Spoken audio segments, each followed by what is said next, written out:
L'invité de ce Smart Impact, c'est Pablo Kuneman. Bonjour, bienvenue. Bonjour. Vous êtes le directeur France d'Onlogist, leader européen du transfert de véhicules individuels. Alors, on va commencer par un peu de pédagogie. Si vous suivez notre émission régulièrement, vous savez que j'aime ça. Peut-être tout simplement définir votre métier, votre activité. Que recouvre ce terme, la transfert de véhicules? Le transfert de véhicules, tout simplement, c'est, comme le nom le dit, de transférer des véhicules d'un point A à un point B. Ouais.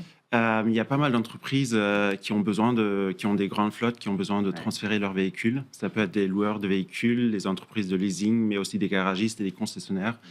Et ils font recours souvent à des chauffeurs indépendants pour justement faire transférer les véhicules et comme ça gérer leur flotte. D'accord. C'est des véhicules individuels dont on parle, hein, c'est ça? Oui, normalement, oui. Ouais. Mais ça peut être des poids lourds, Ah, ça aussi. peut être des poids lourds Oui. aussi. On peut transférer des Poids lourds par des chauffeur, poids lourds. oui. Bon, voilà, on croise ça sur les routes de temps en temps. Est-ce que c'est un secteur, et on va rentrer ensuite dans ce qu'est le métier et ce que sont les forces d'Onlogist, mais est-ce que c'est un métier assez peu digitalisé, ou en tout cas qu'il était assez peu avant qu'Onlogist arrive? Oui, tout à fait. Il y a quelques années encore, c'était un travail assez manuel. Il y avait quelques entreprises qui avaient leurs chauffeurs salariés, Oui. qui faisaient ça en manière manuelle, en Mhm. communication directe avec les entreprises qui ont besoin de transfert. Ouais. Et donc, ils faisaient recours à des appels qui envoyaient des factures, donc des process vraiment très manuels à l'ancienne. Et nous, justement, on veut digitaliser tout ça pour créer des process plus efficaces, plus transparents, plus rapides. Ouais. Onlogist, c'est un groupe allemand, c'est ça? Exactement, oui. Qui arrive à peine, hein, sur le marché français. Quel potentiel vous voyez sur le marché français aujourd'hui? Le marché français est un marché important parce que on s'est lancé en Espagne il y a 2 ans. On est actif, bien sûr, en Allemagne depuis une dizaine d'années. Donc, avec la France, ça crée un axe européen et je pense que vraiment cet axe européen, c'est très important pour nos clients. Beaucoup de nos clients, surtout, notamment justement les entreprises de location et les entreprises de leasing, Mhm. sont des entreprises internationales. Donc, elles ont besoin d'avoir des solutions communes sur plusieurs marchés, dans plusieurs pays. Et voilà, nous, on veut être présents sur les plus grands marchés européens pour pouvoir Ce que je proposer. comprends, là, je vous écoute avec attention, c'est que c'est aussi un marché clé parce que la France, alors c'est la géographie qui veut ça, mais la France a Exact. une position géographique très centrale, quoi, d'une Oui, certaine façon, en Europe. tout à C'est-à-dire fait. que vous passiez par la France sans être sur le marché français déjà, ou pas forcément? Non, on a commencé en Espagne, comme je le disais, Hmm. principalement parce que notre PDG, il parle espagnol. C'est un Ok. peu ce qui a fait en sorte qu'il a choisi l'Espagne comme Mhm. prochain marché. Mais oui, comme vous le dites, le marché français est un marché clé parce qu'il est très central en Europe. C'est un grand marché avec beaucoup de véhicules, beaucoup de besoins, mais aussi beaucoup de concurrence. Il y a déjà des entreprises de transport, de transfert de véhicules, mais qui, d'après nous, sont moins digitalisées, moins efficaces que notre solution. Et alors justement, qu'est-ce qu'elle apporte votre solution à vos clients? Si on compare, allez, je vais être un peu caricatural, mais le système à l'ancienne, on va remonter une dizaine ou une quinzaine d'années en arrière, ou ce que certains font encore aujourd'hui, et le système que vous proposez, quels sont vos atouts?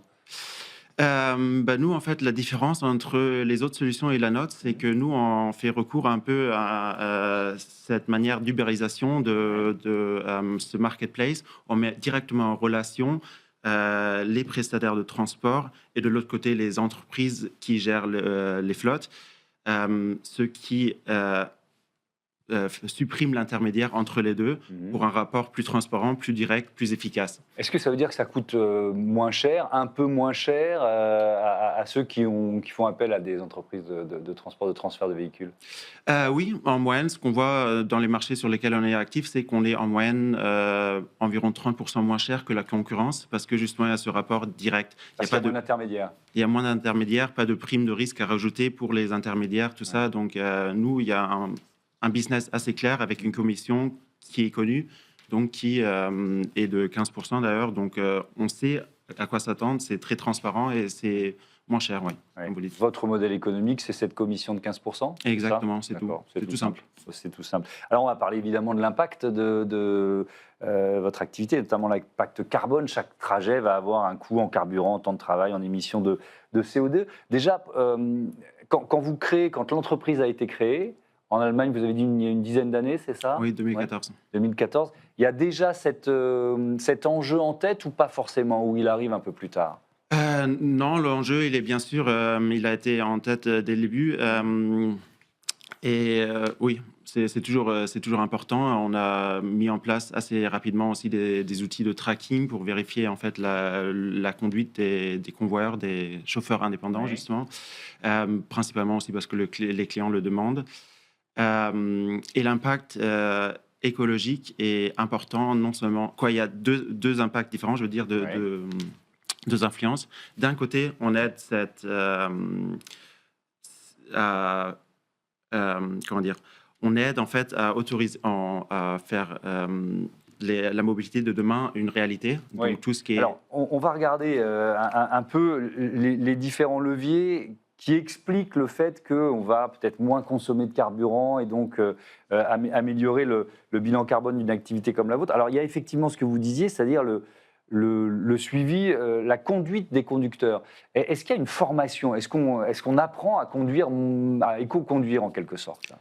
Oui, on fait une formation justement qui est obligatoire pour tous les chauffeurs qui utilisent notre plateforme. En fait, dès qu'ils s'inscrivent dans notre application, ils sont obligés de suivre une formation avant de pouvoir accepter des missions dans laquelle on leur dit aussi, bien sûr, de faire attention à la conduite. Et les voitures des clients, en fait, c'est bien sûr, ils font attention, les clients, donc ils veulent aussi que les chauffeurs font attention. Et ça, bien sûr, ça entraîne aussi une conduite modérée. Il y a aussi une logique de mutualisation, c'est ça? Alors, je pense que l'outil numérique permet de mieux mutualiser, de regrouper les transferts de véhicules? Exactement, c'est l'autre aspect auquel je voulais venir tout à l'heure. On peut les deux parties, les clients comme les chauffeurs, peuvent mutualiser et enchaîner des transferts pour éviter des trajets à vide. Parce que chaque trajet évité, bien sûr, a le meilleur bilan carbone. Et donc, s'ils enchaînent des missions, en fait, ils peuvent éviter de devoir rentrer en train, en bus, en avion, parce qu'ils peuvent justement faire des boucles, en fait, en enchaînant plusieurs missions. Ouais. Est-ce que ça veut dire qu'il peut y avoir des véhicules de plusieurs clients différents sur un même camion? Ou pas forcément? Sur un camion aussi, oui. Ouais. Quand on fait des camions aussi, mais normalement, principalement, c'est la conduite individuelle directe. Donc, sur la route, le chauffeur est Ah, c'est le conduit... chauffeur lui-même qui conduit le véhicule? Exactement, oui. Et donc, par exemple, s'il y a une voiture qui doit aller de Lyon à Marseille, ensuite une deuxième qui doit aller de Marseille à Toulouse et de Toulouse de nouveau à Lyon, j'ai compris. le convoyeur, justement, il peut enchaîner ses missions de 3 clients différents et ça lui évite de prendre l'avion et le train pour rentrer chez lui. Ouais, il y a une logique de géolocalisation aussi, si on essaye de tirer un peu tous les avantages des outils numériques.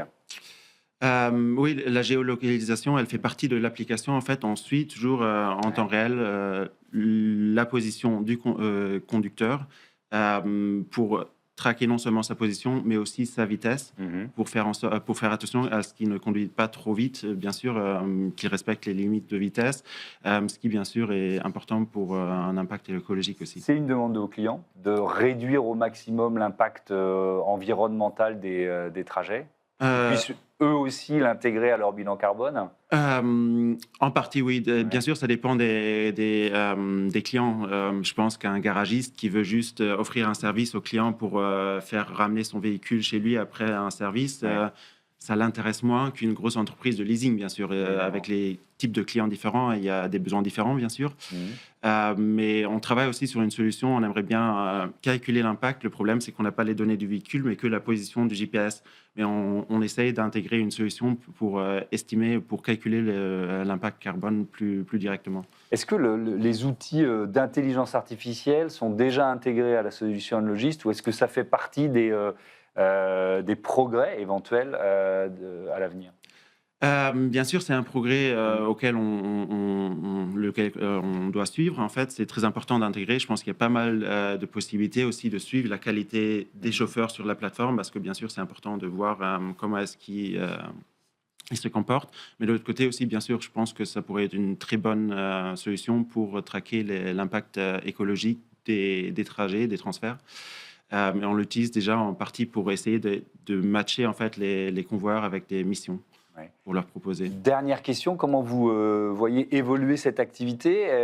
C'est une activité assez ancienne finalement. Je posais une première question en disant je ne connais pas trop le secteur, mais c'est finalement assez ancien et assez simple. Est-ce qu'il y a une évolution qu'on peut anticiper, et comment vous la voyez, cette évolution du métier? Je pense que l'évolution principale, là, c'est de créer une solution pan-européenne ou vraiment internationale qui est présente dans tous les marchés pour en faire vraiment, comme toutes les applications qu'on connaît pour les vacances, pour les transports, tout ça, pour vraiment pour créer une solution simple, efficace, que tout le monde connaît, un recours standard, pour rendre les process plus efficaces dans le transfert de véhicules. Merci beaucoup Pablo Kuhlmann et à bientôt sur Be Smart for Change. Merci d'être venu nous parler d'OnLogist. On passe à notre débat, les liens entre démographie et climat.